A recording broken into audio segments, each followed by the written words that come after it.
So before we get started into the Mandalorian, reinventing Star Wars' long history of droidism, and yes, this is a real article, I kid you not, I love these diamonds out there.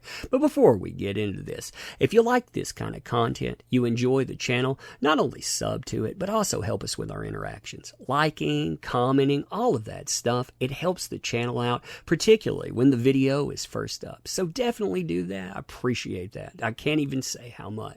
Also, if you'd like to check out our comic book, it's in the links. That's our message to gatekeepers out there. We can defy you. We can do our own thing.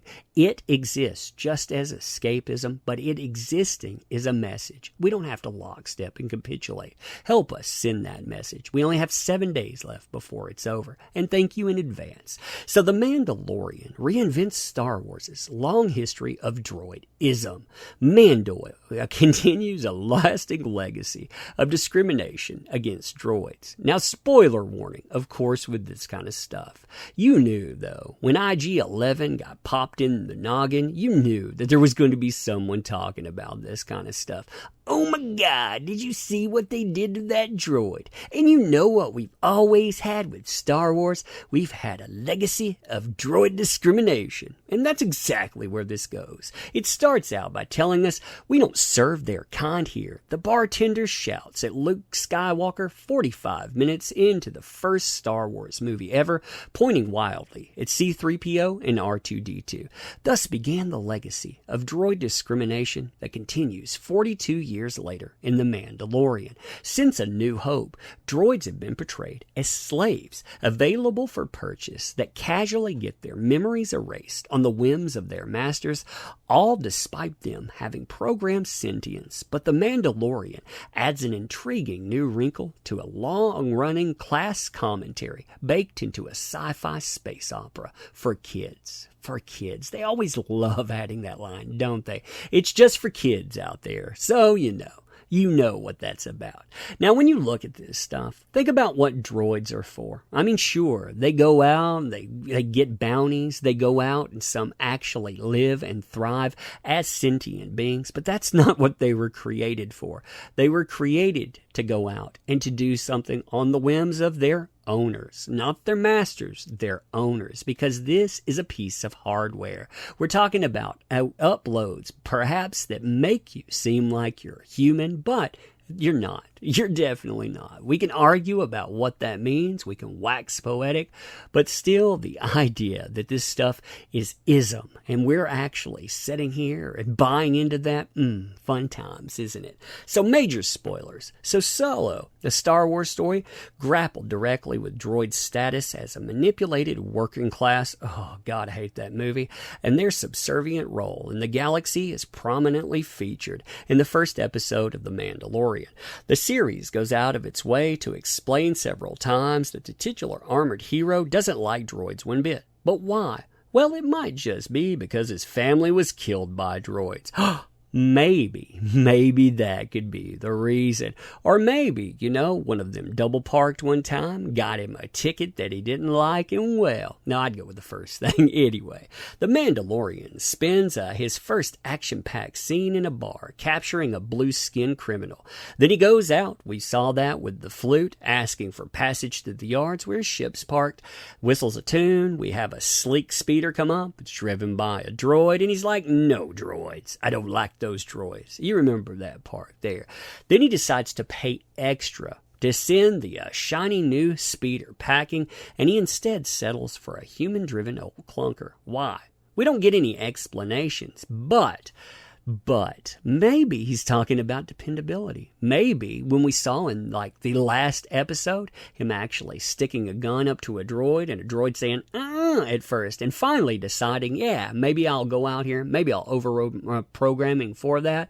Human might not have so many problems there. But Mando, anyway, comes across as a bit ist against droids. How can you be ist against droids?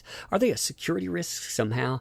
Can enemy bounty hunters hack into droids and use them to spy on Mando? Closer to the episode's end, we get a hint as to what might bug him so much. Mando gets a high-profile contact to capture an asset that is said to be 50 years old, and while conducting reconnaissance on a compound where that asset is located, an IG-11 bounty hunter droid approaches directly and opens fire. Droids, he says, and he's frustrated with that because you know what? The droid actually does something predictable. It doesn't think about something. It doesn't tactically think. It goes in guns blazing, and you know what? It would have lost. It would have ended up self-destructing, and it gave away everything. So, of course, that exasperated method that he was showcasing, yeah, he should. He definitely should.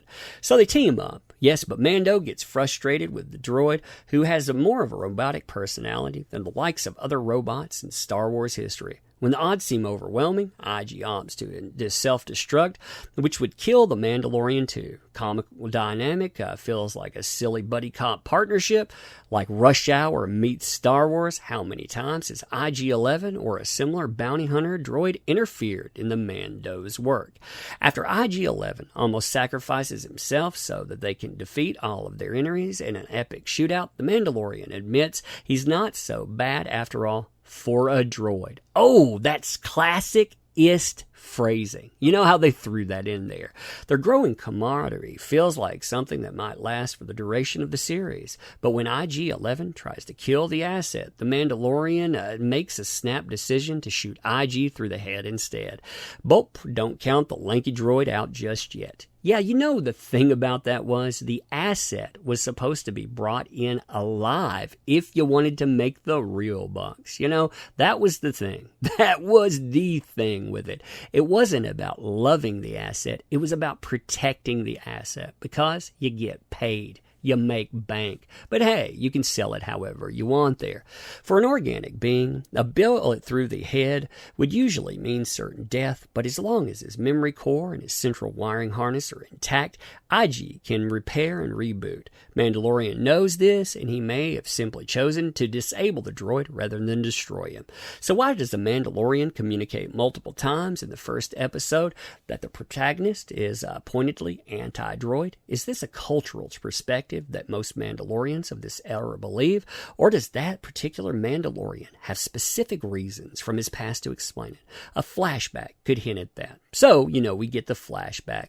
We see the droids being dropped in, we see the killing and on, and we actually have even more of this fleshed out in newer episodes. Does that mean anything, though? I mean, really, do you blame the droids for being dropped in, or do you blame the people that dropped them? Chicken or the egg? The chicken or the egg? Which one is firing first? Don't even know. Was this late Clone Wars or during the Empire's rise to power following Revenge of the Sith? Was it a civil war on?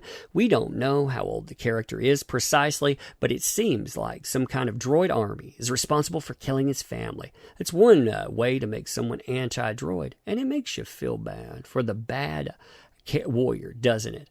Well, hopefully we'll learn more about why the Mando hates droids as the series progresses and gets confirmation on this.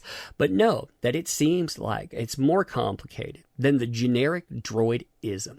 Again, when you look at this whole idea, do you feel like these people are ist against droids? Do you feel like that dynamic truly explains what's going on in the rhetoric of a galaxy far, far away? Can we utilize the lens of current year to explain away what happens to IG-11? I mean, does that truly capture that?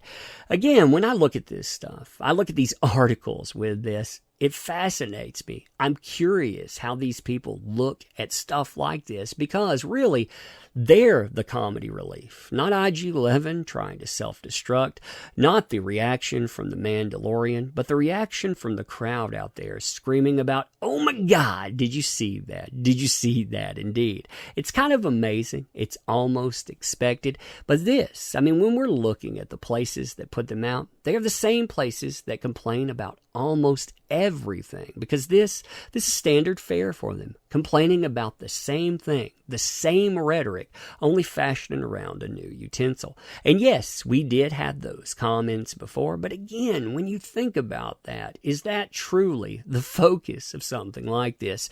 Did Mando go out and put a bullet in IG-11's dome because he's droidist? Or did he see it as, hey, this is something that's getting in my way? And as a Mandalorian, as somebody that's out there actually helping out my own, is this something more? You tell me with that. I think it's beyond absurd, but hey, maybe you have some insight here. So if you like this content, you know the drill by now. And also, let me say, thank you for showing up. Thank you for being part of this endeavor. These folks out there, people running businesses and on, they have forgotten that. And that's something you need to remember with them.